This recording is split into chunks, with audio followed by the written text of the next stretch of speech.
I'm a bad motherfucker. Of Tipcock. It says, terrifying. Child Protective Services showed up at this family's home and took their 14-year-old daughter away after the parents opposed her gender transition. The state took custody of the teen, and the parents weren't allowed to see her. They were also excluded from her medical care, and she was reportedly given vaccines without her parents' consent. This was not in California or New York. This was in Montana. So this is the article she clipped.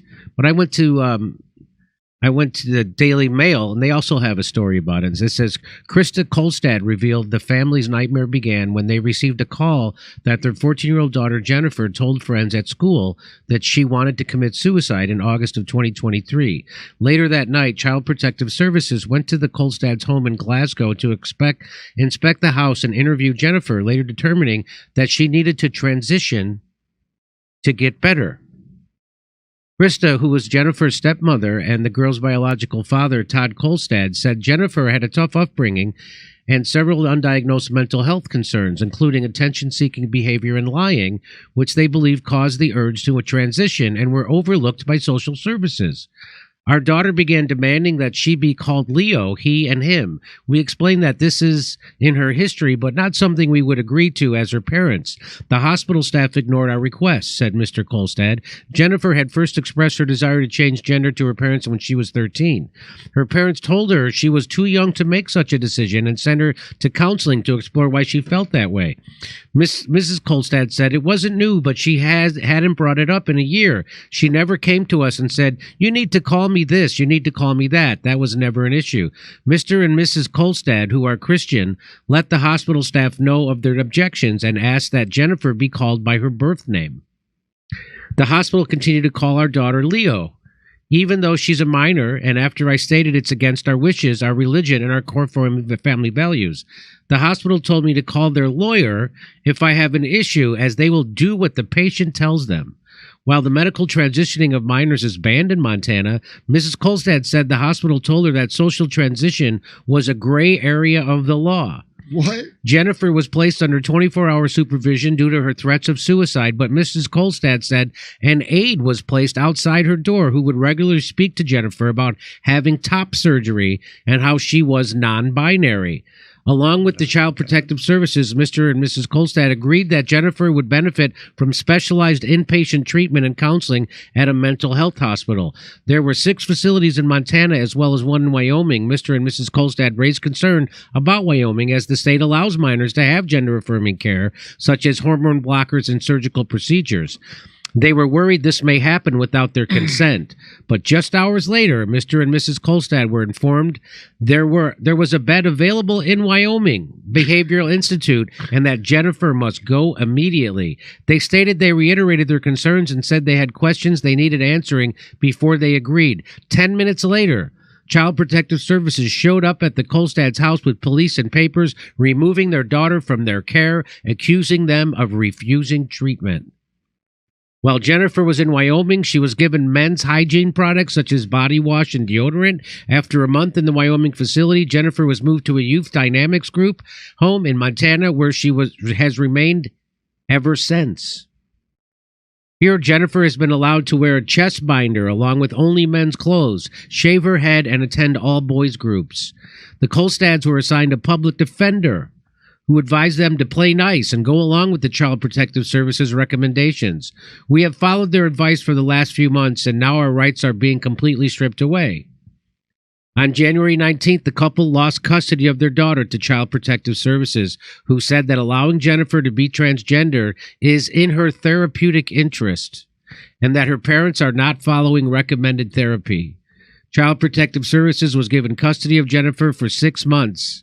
After that, the plan is to place Jennifer in the care of her birth mother, who now lives in Canada, but has never really been a part of her life. Mr. and Mrs. Kolstad have chosen to defy a judge's order to remain silent on the case. Wow. Wow. That is just amazing.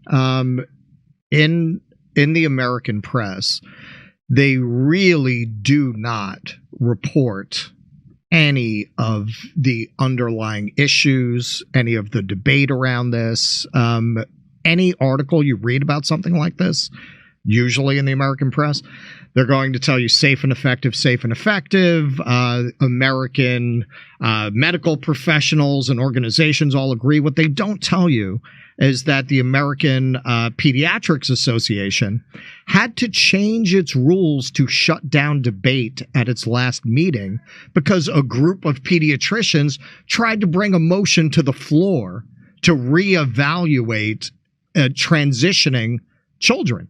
And they literally changed the rules to make sure that they could not bring a motion like that to the floor. They're also not telling you that in Europe, one country after another, where I think not coincidentally they have a not-for-profit healthcare system, they have been doing a meta-analysis of the data that these claims of risk of suicide and the need to do these transitions for the health of the child. They've looked into the data and found that it is extremely weak. Certainly not anything that would justify putting children in this position. People who come out and say children know who they are. I just want to ask, were you hatched from an egg? Were you a child? What the fuck are you talking about? You know what they're saying. And a lot of these kids have comorbidities. They have autism. Very often they will take these autistic children who we know that autistic people are prone to obsession. They get this idea in their head and they become absolutely convinced this is who they are. It reminds me of nothing so much as the Satanic Panic. And I think this is going to end the same exact way. Lawsuits. The lawsuits back then were about recovered memory therapy. Remember recovered memory? That's what it was. And same thing. All the organizations came out. All the authorities. How dare you deny a recovery? How dare you deny these claims? I'm sure. I remember Sybil. This associative identity disorder is very possibly not at all a thing. And therapists were very impressionable people they found. And Sybil's a prime example. It's really crazy the lines that were crossed by that person, their doctor that wrote the book. Yeah. They ended up living together. And there's a very impressionable people that when that book came out, I have it. I have this dissociative identity disorder. And there was a rash of that. There's also, on TikTok, there was a rash of fake Tourette's. Of course. And back then, they didn't even have TikTok. Oh, fuck, shit, cocksucker, motherfucker. That's not true. Fuck, motherfucker. Some of them are hilarious. The people that were like, no, I live with Tourette's. And this lady's hitting herself with a toothbrush. Just making, people that had her like, that's not what Tourette's is. But it's a social contagion to impressionable people. Right. But, you know, the fake Tourette's, you didn't take any hormones that might alter the course of your life forever. That's it. Let her dress like a boy. And the same with recovered memory therapy. Yeah. I mean, that was creating a lot of trauma. A lot of families were torn apart where people were falsely accused by their children based on this crackpot theory. They put it right in your head. Exactly. So there was that, but you're right. I mean, that's what's so horrific about it. England, they had to shut down the Tavistock Clinic. It looks like they're going to get sued by over 1,000 families that were treated at that clinic. You've had nurses and doctors come out talking about how they were pressured to go along with this, even though they kept trying to say, no, this is not appropriate. A lot of these children have other issues. That's really what it is. I would highly recommend 2 books on this. That you want to talk about book banning. For a while, they pulled this off Target. Then they put it back on. Irreversible Damage by Abigail Shirer, which is really about rapid onset gender dysphoria, where you have all of these teenage girls who never expressed any discomfort with their gender. All of a sudden, they're gender dysphoric. Well, and very much like this, where the medical system sucks these. You remember being a teenager? You're very impressionable. Stepmom, Christian, mom in Canada has never been part of her life. So right there are 3 major details you could tell there's something else going on that's leading to this attention-seeking thing. It's just, all this would be fine except for the part where you give them hormone, really like things that really can mess you up. And it's still not really, it's still not really fine, because once you socially transition them, that's almost always a conveyor belt to puberty blockers and to hormones. For a very long time, they were saying puberty blockers are safe and effective, and then the CDC actually had to come out and say, no, it isn't. Well, I just thank God that the vaccines are not handled in this slapdash manner. And that they're safe and effective. Another book I would recommend, The End of Gender by Deborah So. She's a sexologist. She has a PhD. She's been on a lot of shows. She's been on Rogan, I think, more than once. She had to leave the field because unless you go along with this shit, you're driven out. So when people say, well, these medical authorities all say, well, no, they don't all say. Anyone who won't go along, they get driven out of the field. That's why you only have people left who are going to go along with this. That's horrifying. Imagine if vaccine worked that way, how bad that would be. That would be terrible. Someone, I texted this story to someone, and they texted me back, said history's not going to be kind to these people. No. And I said, well, I hope history is a 6'5" tough guy and actually beats the shit out of these people. I mean, I don't even know. I think that's ambitious. That there's going to be a looking back point. What with World War III coming? Well, you have Chloe Cole, who she's suing Kaiser Permanente. They keep telling us they don't do these surgeries to minors. They gave her top surgery as a teenager. They started her on a course of treatment when she was 13. That's just a mastectomy, right? It's a mastectomy. Yes. Exactly. It's the euphemism they've come up with. That's the They grossest started part. treating her when she was 13. She's suing them now. This is going to end the way the Satanic Panic did. But as you point out, look, the Satanic Panic, their bodies weren't destroyed forever. Their fertility wasn't destroyed forever. I know, this is actually satanic.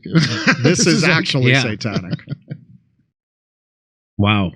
And you know, at least I think at least now the tide has turned, and places like this show talk about this openly, and lots of other people now finally have found their voice and are able to talk about it. Like, I didn't know much. I remember the first time I went on Rogan, and he brought up transgendered guys and transgendered fighters, females, trans women fighting biological women in yes, and I didn't know anything about it. His point was only that the woman, the biological woman, should be notified and choose if she wants to do that. Right. Some women might want to, but she should get to know before she goes in, because that one lady got beat, of course, real bad, and that's what he was getting attacked for. Right, attacked.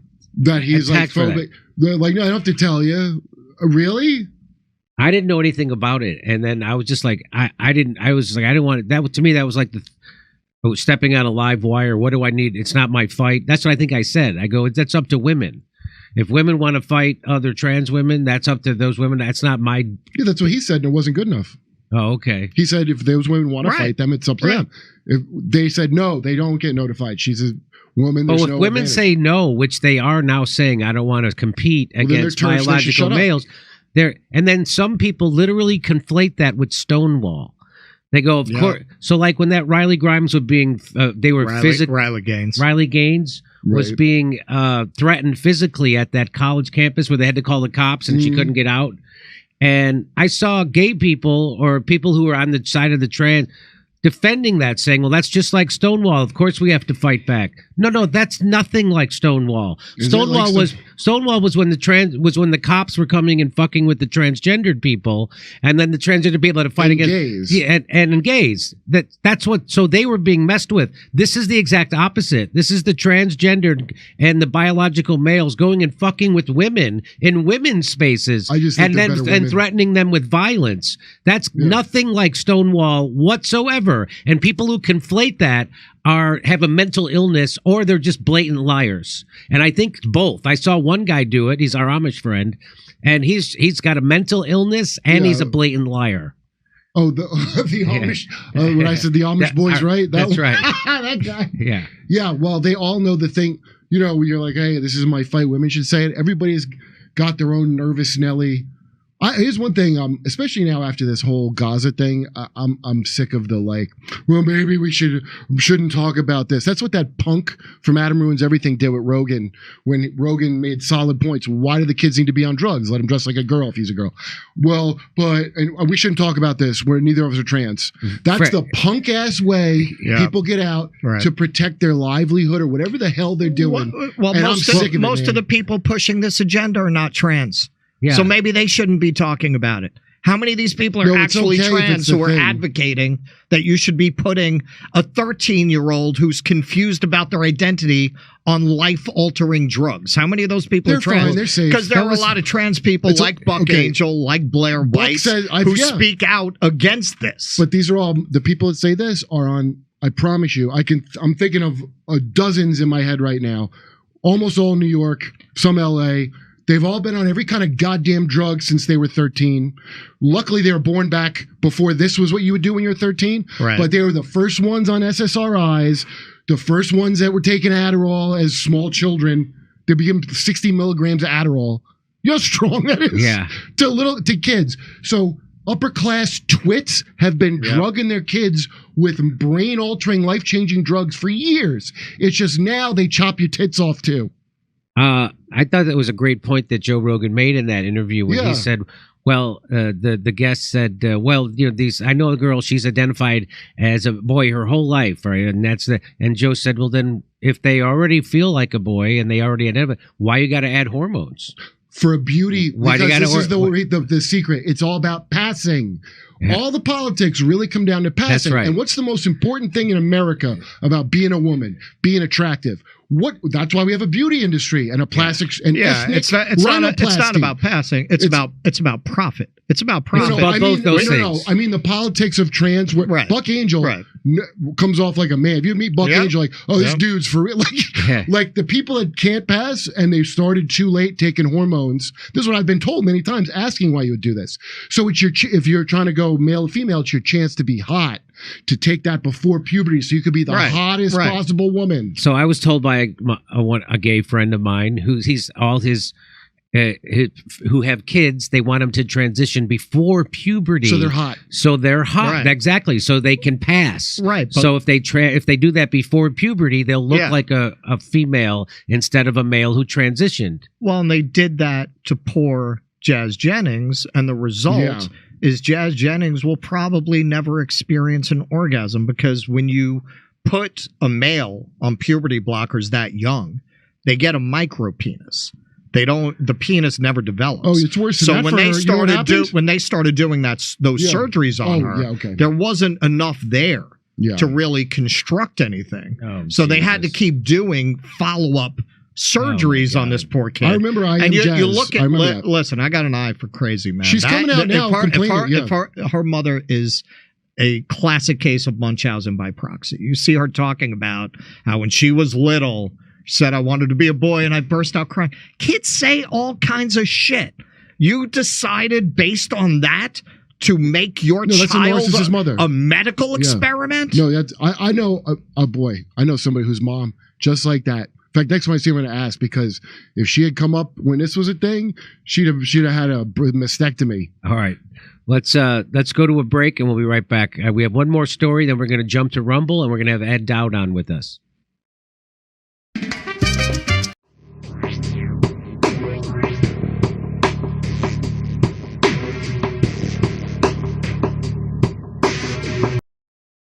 Things people love about you is they believe you tell it like it is. Says it like it is. He speaks the truth. It's about time we have a man like Trump in here. They ain't afraid to tell it like it is, man. We like him. He tells it like it is. He says what he means.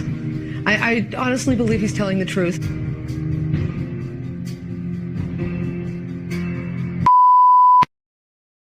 She has no natural talent to be president. She's very talented, and she has a husband that I also like very much. Hillary Clinton was the worst Secretary of State in the history of the United States. Hillary Clinton, how did she do as Secretary of State? Probably above and beyond everybody else. Let's say Hillary is president. Hillary Clinton, I think, is a terrific woman. I think she really works hard, and I think she does a good job, and I like her. I will build the wall, and Mexico's going to pay for it, and they'll be happy to pay for it. I'm not going to pay for that fucking wall. This guy used a filthy, disgusting word on television, and he should be ashamed of himself, and he should apologize, okay? Listen, you motherfuckers. I'm going to bomb the shit out of them. We'll beat the shit out of them. Political bullshit. You're not going to raise that fucking price, you understand? Donald, true or false, you've said the government should pay for everyone's health care?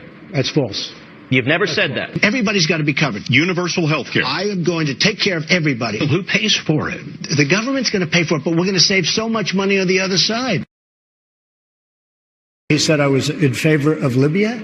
I never discussed that subject. I was in favor of Libya. We would be so much better off if Gaddafi were in charge right now. Gaddafi in Libya is killing thousands of people. We should go in. We should stop this guy, which would be very easy and very quick. Stop him from doing it and save these lives.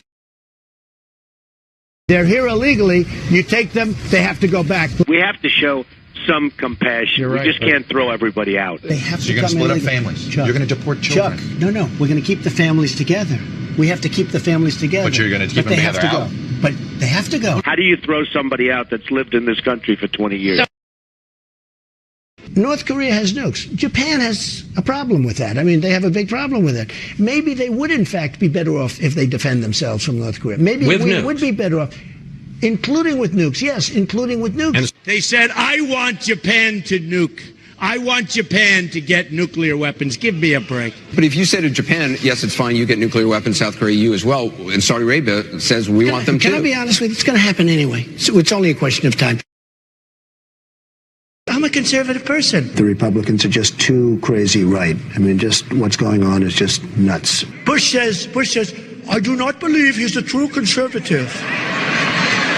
These people are stupid. Do you identify more as a Democrat or a Republican? In many cases, I probably identify more as a Democrat. The economy does better under the Democrats than the Republicans. I don't know anything about David Duke, okay? I don't know anything about what you're even talking about with white supremacy or white supremacists. What do you see as the biggest problem with the Reform Party right now? Well, you've got David Duke just joined, a bigot, a racist, a problem. I mean, this is not exactly the people you want in your party. Wages too high. We're not going to be able to compete against the world. I hate to say it, but we have to leave it the way it is. I don't know how people make it on $7.25 an hour. I would like to see an increase of some magnitude. Do you believe voters have a right to see your tax returns before they make a final decision? I don't think they do. If I decide to run for office, I'll produce my tax returns, absolutely. There have been many presidents that have not shown their tax returns. Actually, every single nominee since 1976 has released their tax but before returns. 1976, Nobody was worse to women or abused women more than Bill Clinton. Look at the trouble Bill Clinton got into with something that was totally unimportant. She's married to a man who got impeached. They tried to impeach him, which was nonsense. He was impeached for lying. I'm the only one on the stage that said we should not go into Iraq. Are you for invading Iraq? Yeah, I guess so. I wish it was. I wish the first time it was done correctly. Honesty, Carter once said, I'll never lie to you. Would you say that to the American people? I would never lie. When I'm president, I'm a different person. I can do anything. I can be the most politically correct person that you've ever seen. I can be the most politically correct person in the world. And I can be the opposite. The president has to be a great leader, and you have to lead by example. I could stand in the middle of Fifth Avenue and shoot somebody, and I wouldn't lose any voters, okay? Like to punch him in the face. I'd look her right in that fat, ugly face of hers. blood coming out of her, wherever. He's a war hero because he was captured. I like people that weren't captured, okay? I don't know what I said. This guy will say anything. Certain that Donald Trump has ever read outside of his own is the book of Hitler's speeches he kept next to his bed in the 1990s, according to his ex-wife. His ex-wife, he was very pissed when she released that information, okay? Because at that time he was still liberal. He didn't want people to know it at that time. So somehow she fell down the stairs and cracked her head open, right? All right, so we're going to get into this, and I'm going to show you this, all right? 92-year-old C-SPAN caller said he met Trump's father, a fan of Hitler and dictators. During C-SPAN's Washington Journal call-in segment, Pete, who identified himself as a 92-year-old from West Palm Beach, Florida, said Trump's father, Fred Trump, visited his village and was a fan of Hitler and dictators. Pete implied Trump got his views of dictators from his father. Now, keep in mind that Donald Trump was a libtard his entire life. Children are often heavily influenced by the views of their parents. Trump's father and Trump were sued for racial discrimination in housing, and Fred was once arrested at a Ku Klux Klan rally for failing to disperse. The 1927 article reporting the arrest doesn't make it clear Fred Trump's status or association with the Klan. Don't his actual loyalties to the brewing years of World War II if they happen to live in the greater New York City region. New York and its suburbs in Long Island and New Jersey had a vibrant community of first and second generation German Americans, the latter having included Fred Trump Sr., a rising star in real estate and retailing. Also active in New York, New Jersey region was the German American Bund, or Amerika Deutscher Bund, an organization that supported Adolf Hitler's Nazi Party and the goals and aspirations of the new Germany. The Bund had been created in May 1933 on the orders of German Deputy Führer Rudolf Hess. The first Bund leader was German immigrant Heinrich Heinz Spacknobel, who initially called his group the Friends of New Germany. In fact, the Bund was nothing more than an overseas extension of the German Nazi Party, and it took its orders directly from Berlin. Outside of the town in Windham, on American soil no less, right? The height of the Bund's activities was a February 20, 1930 rally at New York City's Madison Square Garden. This is the rally that I'm talking about right here, okay? This is the rally that Enlightened Master is telling you that Donald Trump's father was in, okay? Sir Norman Vincent Peale was Donald Trump's 33rd degree Scottish Rite Freemason pastor. This is the seal of the 33rd degree. It's also the family crest of Donald J. Trump. Okay, Albert Pike, who is the most famous Scottish Rite Freemason of all time, was the head of the Knights of the Golden Order, who later changed their name to the Ku Klux Klan. I'm going to provide it. Okay. I'm not going to be nasty to people. I'm just going to provide the information. All right, that's what I'm going to do. The elder Trump was probably publicly. He was even sued for it, publicly known to be a racist, and he refused to rent his apartments in Queens and Brooklyn to African Americans. Wow, that must be a coincidence. In 1927, there were few organizations for far-right extremists like Fred Trump to join. One was the KKK, which had its roots in the post-Civil War Reconstruction South. Another was Italian lender Benito Mussolini's overseas Fascisti, which was primarily composed of Italian immigrants to the United States. By the early 1930s, far-right wingers in the American North were fast to embrace the Nazis, and Kuhn's Bund was able to ready to answer the call and begin recruiting in its ranks. Fred Trump's FBI file, which includes the 1927 arrest at the KKK march, appears to be missing his pre-war and immediate post-war year activities. The file does not resume until the 1960s, when the FBI began monitoring the elder Trump's association with mafia syndicates in New York. Brother, remember I told you and I've showed you unequivocally that his brother had everything to do with the murder of and the torture of Nikola Tesla. In New York, old man Trump also suspiciously volunteered after dodging World War II draft to construct Navy barracks and garden apartments in at least 3 highly sensitive Navy ports in Chester, Pennsylvania, and Norfolk and Newport News, Virginia. Yeah, that's right. He was a draft dodger, to all you Trump dodgers out there. All 3 ports saw thousands of Americans and Canadian troops embarked for combat in North Africa and Europe. Some of these ships fell prey to German U-boats, which received intelligence on the Allied ship movements from Nazi agents in the very same port areas where old man Trump so generously bid on construction contracts with the Navy. Right here, with the Navy. Let me repeat his treason again, okay?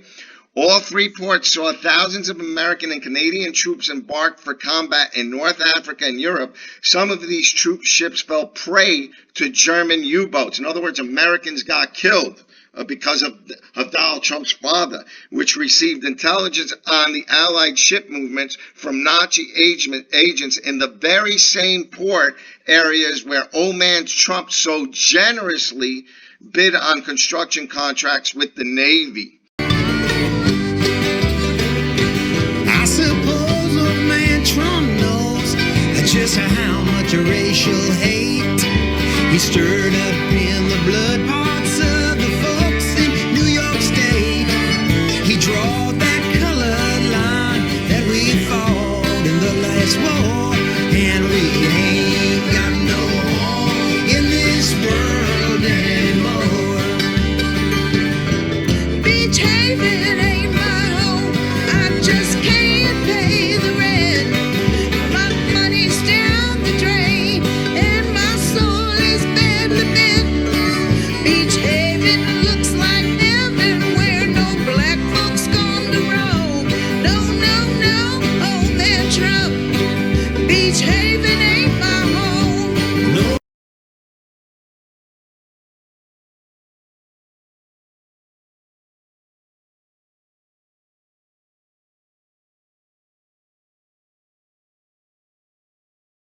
Hey, thanks for checking out our YouTube channel. Subscribe by clicking on that button down there for more AM Joy and the rest of MSNBC. And click on any of the videos right here to watch the latest interviews and highlights. And you can get more videos from MSNBC for free every day with our newsletter. Just visit